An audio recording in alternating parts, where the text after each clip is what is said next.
નમસ્તે, તમે સાંભળી રહ્યા છો પ્રેમ અનમોલ હોય છે વાણી. હું છું તમારી હોસ્ટ વાણી. ગયા એપિસોડમાં મારા પરત ફરવા પર પપ્પાએ જણાવ્યું હતું કે અલકા મેમે કેવી રીતે તેમની દેખભાળ કરી. આજે તમે સાંભળશો કે એક મેધાવી છાત્ર હોવા છતાં મારા પપ્પા સાધારણ ગૃહસ્થ બનીને કેમ રહી ગયા. આ એક ત્યાગ અને સમર્પણની વાર્તા છે જેણે મારા દિલને સ્પર્શી લીધું. અલકા મેમની નિસ્વાર્થ સેવા. અદ્વિતીય દેખભાળ. પપ્પાએ જણાવ્યું કે અલકા મેમે કોલ કરીને કહ્યું, નીરજજી, તમારું ધ્યાન રાખનારી દીકરી વાણી જ્યાં સુધી પાછી ન આવી જાય ત્યાં સુધી તમારા માટે ભોજન મારા રસોડામાં બનાવવામાં આવશે. અને તેમણે ચૂક વગર બંને સમય ટિફિન પહોંચાડ્યું. વિવેકપૂર્ણ વ્યવહાર. પપ્પાએ એ પણ જણાવ્યું કે મેમે તેમને ડિનર પર પણ બોલાવ્યા પણ રાત્રે રોક્યા નહીં અને તેમની વાતોમાં ક્યારેય વ્યક્તિગત પ્રેમનો ઈશારો નહોતો. આ જોઈને મને લાગ્યું કે અલકા મેમ સદા વિવેકપૂર્ણ વાતો જ કરે છે. નિયતિનો નિષ્કર્ષ. પપ્પા સાથેની વાતચીત સ્થગિત કરીને હું વિચારવા લાગી કે અણધારી ઘટના ક્યારેય થતી નથી અને જે થવાનું હોય છે તે જ થાય છે. મારો અંતિમ વિચાર એ જ હતો, જો ભાગ્યમાં હશે તો સ્વપ્નિલ અને મારા લગ્ન થઈને જ રહેશે. નીરજ જોશીનો ત્યાગ ભરેલો ભૂતકાળ. વિપરીતતાઓનો ક્રમ. બીજી રાત્રે પપ્પાએ મને પોતાના જીવનના સંઘર્ષની વાર્તા સંભળાવી. બાળપણમાં બધી જ સંપન્નતા હતી પરંતુ કોલેજમાં પ્રવેશ સમયે જ ધાડ પડી જેનાથી બધું બદલાઈ ગયું. કલહ અને અલગાવ. ધન સંપત્તિ લૂંટાઈ જવાથી અને પિતા બીમાર થયા પછી પરિવારમાં પરસ્પર સ્નેહ એ પરસ્પર ચીડનું અને આદર એ અપમાનજનક વ્યવહારનું રૂપ લઈ લીધું. મોટા ભાઈ અને દીદી અલગ થઈ ગયા અને દીદીએ પિતાના નિવૃત્તિ લાભો પર પોતાનો અધિકાર જમાવી દીધો. સપનાઓનું બલિદાન. વિપરીત પરિસ્થિતિઓમાં મેધાવી છાત્ર નીરજે સરકારી નોકરીના પ્રયત્નો છોડી દીધા અને પરિવારના ભરણપોષણ માટે એક નાની પુસ્તકની દુકાન ખોલી દીધી. પિતાની ઈચ્છા. પિતાની નાજુક હાલત જોઈને તેમણે માતા દ્વારા પસંદ કરાયેલી કન્યા મારી મમ્મી સાથે માત્ર પિતાની ઈચ્છાના સન્માન માટે લગ્ન કરી લીધા. પિતાના અવસાન પછી નીરજ પોતાના સપનાઓની દિશામાં પ્રયત્ન કરવાને બદલે પરિવારની જવાબદારીઓમાં લાગીને એક સાધારણ ગૃહસ્થમાં બદલાઈ ગયા. સત્ય અને આદરની ભાવના. પપ્પાની સ્વીકૃતિ. પપ્પાએ સ્વીકાર્યું કે તેમણે આ બધું મને ચિંતામાં ન નાખવા માટે છુપાવ્યું હતું અને દીદીના વ્યવહારને કારણે તે મને લઈને પણ થોડો પૂર્વગ્રહ રાખતા હતા. મારો નવો નજરિયો. પપ્પાની વાર્તા સાંભળીને મારું હૃદય દ્રવી ઉઠ્યું. તેમની સંકુચિતતા મને હવે પરિસ્થિતિજન્ય લાગી.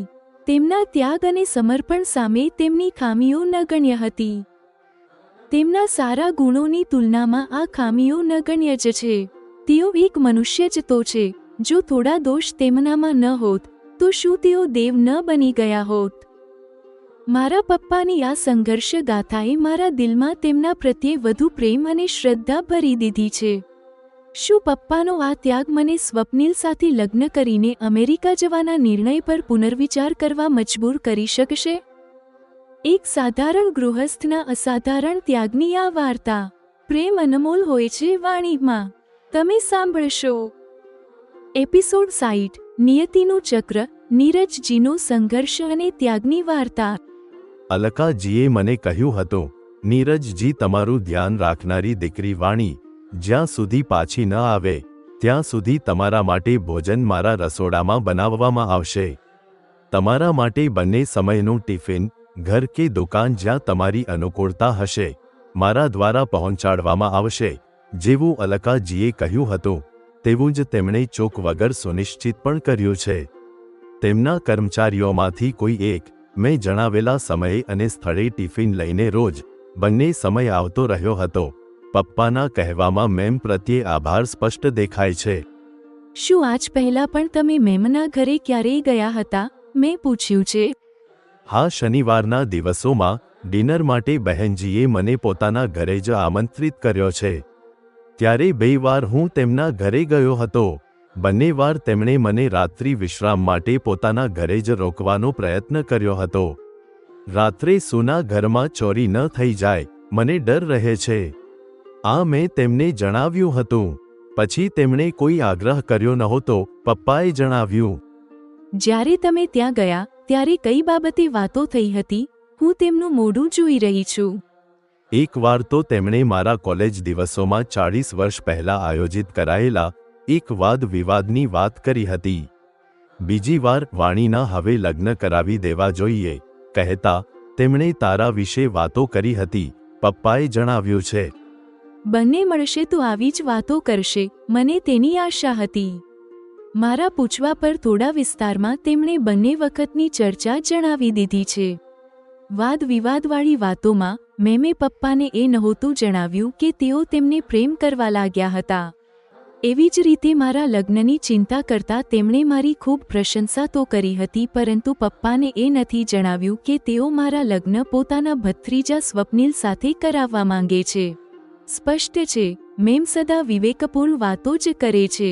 મારા પપ્પા વિશે તેઓ શું ભાવનાઓ રાખે છે તેમને એ કહેવાનો હવે ન તો કોઈ અર્થ છે અને ન તો જરૂરિયાત રહી છે. આવી જ રીતે સ્વપ્નિલ સાથે મારા લગ્ન કરાવવાની વાત કહેવાનો આ સમય નથી. ચોક્કસપણે તેઓ મારા પપ્પાને આ વિશે કહેતા પહેલા મારી સાથે વાત કરવી આવશ્યક માને છે. પોતાની વાત કહી દીધા પછી પપ્પા મારી પાસેથી મારા અમેરિકા પ્રવાસનો અનુભવ સાંભળવા માંગે છે. પપ્પા તમને બગાસા આવી રહ્યા છે, આંખોમાં પણ ઊંઘ દેખાઈ રહી છે. અત્યારે તમે સૂઈ જાઓ, આ વિશે આપણે પછી ચર્ચા કરીશું. કહેતા હું ઉઠી અને સ્વિચ ઓફ કરવા માટે સ્વિચ બોર્ડ તરફ વધી છું. દીકરી, હું અત્યારે વોશરૂમમાંથી આવ્યા પછી સ્વિચ ઓફ કરી દઈશ. પપ્પા વોશરૂમ જવા માટે પલંગ પરથી ઊભા થયા છે. હું મારા રૂમ તરફ જતા વિચારી રહી છું. હું પપ્પાને પૂછીશ, અભ્યાસમાં કુશાગ્ર રહ્યા પછી પણ કેવી રીતે તેઓ પછીથી એક સાધારણ ગૃહસ્થ જ બનીને રહી ગયા? મારા રૂમમાં પહોંચીને હું બેડ પર સૂઈ ગઈ છું. હું કલ્પના કરવા લાગી છું, જો પપ્પા અને મેમના લગ્ન થયા હોત તો શું શું બદલાઈ ગયું હોત? મને લાગ્યું ત્યારે તો મારા સ્વપ્નિલ સાથે લગ્નની શક્યતા જ ન રહેત. પછી મારા મનમાં એ પણ પ્રશ્ન થયો કે જો પપ્પાના લગ્ન મેમ સાથે થયા હોત તો તેમનું સંતાન હું જ હોત તેની શું ગેરંટી? જો એવું થયું હોત તો શું થાત? અંતે હું એ નિષ્કર્ષ પર પહોંચી કે એવું વિચારવું જ વ્યર્થ છે. વાસ્તવમાં અણધારી ઘટના ક્યારેય થતી નથી. પ્રાણી લાખ પ્રયત્નો કરી લે પણ જે થવાનું હોય છે તે જ થાય છે. હું ચાહું તો પણ હું લગ્ન ન કરું એવું વિચારવાથી કંઈ થવાનું નથી. જો ભાગ્યમાં હશે તો સ્વપ્નિલ અને મારા લગ્ન થઈને જ રહેશે. નિદ્રાધીન થતા પહેલા મારો અંતિમ વિચાર આ જ રહ્યો છે. બીજી રાત્રે પપ્પાના માત્ર એક સાધારણ ગૃહસ્થ રહી જવાની વાર્તા મને પપ્પા પાસેથી આ રીતે સાંભળવા મળી. નીરજ જોશીનું બાળપણ સર્વ સંપન્નતાઓ અને અનુકૂળતાઓમાં વીત્યું છે. નીરજ પોતાના 3 ભાઈ બહેનોમાં સૌથી નાના છે. તેમના પિતા તહસીલદારની સારી સરકારી નોકરીમાં છે. આસપાસમાં તેમના માતા પિતાનું સારું સન્માન છે. નીરજ કુશાગ્ર વિદ્યાર્થી છે. દરેક ધોરણના પરિણામોમાં હંમેશા તેઓ શાળામાં પ્રથમ આવતા હતા. જ્યારે નીરજ શાળામાં છે ત્યારે જ તેમના મોટા ભાઈ અને દીદીના લગ્ન થઈ ગયા છે. અત્યાર સુધી નીરજ અને તેમના પરિવારે કોઈ પ્રકારની વિપરીતતાઓનો સામનો કર્યો નથી. નીરજનું શાળાનું શિક્ષણ સમાપ્ત થયું અને તેમના મહાવિદ્યાલયમાં પ્રવેશનો સમય આવ્યો. ત્યારે જ તેમના પિતાના પરિવારમાં ઘણું બધું ઝડપથી બદલાવા લાગ્યું અને અણધારી ઘટનાઓનો ક્રમ શરૂ થયો. એક રાત્રે તેમના ઘરમાં ધાડ પડી. ડાકુઓ તેમના માતા પિતાની ભેગી કરેલી લગભગ બધી જ ધન સંપત્તિ તથા માતા અને ભાભીના બધા મોંઘા ઘરેણાં લૂંટી ગયા. પોલીસ રિપોર્ટ કરાયો પણ પોલીસ ડાકુઓને પકડી શકી નહીં. નીરજના પિતાને તેનાથી ઊંડો માનસિક આઘાત લાગ્યો. તેઓ બીમાર રહેવા લાગ્યા અને ત્યારે પોતાની નોકરી પણ ઠીકથી કરી શકતા નહોતા. જ્યાં સુધી પરિવારમાં સર્વ અનુકૂળતાઓ રહી ત્યાં સુધી સભ્યોમાં પરસ્પર સ્નેહ આદર પણ સારો રહ્યો. ડાકુઓ દ્વારા લૂંટાઈ જવાથી પરિવાર પર ઘણી તંગી આવી ગઈ. એવામાં નીરજના પિતાનું સ્વાસ્થ્ય બગડવાથી સમસ્યાઓમાં વધારો થયો છે. પરિવારમાં પરસ્પર સ્નેહ અને આદરથી રહેતા સભ્યો વચ્ચે કલહ ઉત્પન્ન થયો. પરસ્પર સ્નેહ એ પરસ્પર ચીડ અને આદર એ અપમાનજનક વ્યવહારમાં ફેરવાઈ ગયો. પરિવારને એક વધુ આંચકો ત્યારે લાગ્યો જ્યારે તંગીમાં સાથે રહેવાને બદલે નીરજના ભાઈ પોતાની પત્ની સાથે અલગ રહેવા ચાલ્યા ગયા. નીરજની દીદીએ પણ પિતાની નિવૃત્તિ પર મળેલા લાભો પર પોતાનો અધિકાર જમાવ્યો. આ રીતે જે બચી ગયેલી મૂડી હતી, જે નીરજના ભવિષ્ય માટે અને પિતાની સારવારમાં કામ આવી શકતી હતી, તેનો મોટા ભાગનો હિસ્સો માતા પિતા સાથે લડી ઝઘડીને દીદી અને જીજાજીએ લઈ લીધો. આટલું પણ હોત તો પણ ખરાબ ન હોત, પણ નીરજના મોટા ભાઈ અને દીદીએ માતા પિતાથી અંતર બનાવી લીધું. તેઓ તેમની નાજુક હાલત વિશે જણાવવા છતાં તેમની ખબર જોવા આવતા નહોતા. આવી વિપરીત સ્થિતિમાં નીરજે પોતાનું મહાવિદ્યાલયી શિક્ષણ કોઈ રીતે પૂરું કર્યું. પહેલાં તો નીરજજીએ સરકારી નોકરી માટે પ્રયત્ન પણ કર્યો, પણ જ્યારે તેમાં સફળતા મળતી દેખાઈ નહીં, ત્યારે તેમણે એક નાની પુસ્તકની દુકાન ખોલીને પરિવારના જીવન નિર્વાહમાં ફાળો આપવાનું શરૂ કર્યું. આ દરમિયાન જ નીરજના પિતાની હાલત વધુ બગડી ગઈ. હવે તેઓ પથારીવશ થઈ ગયા.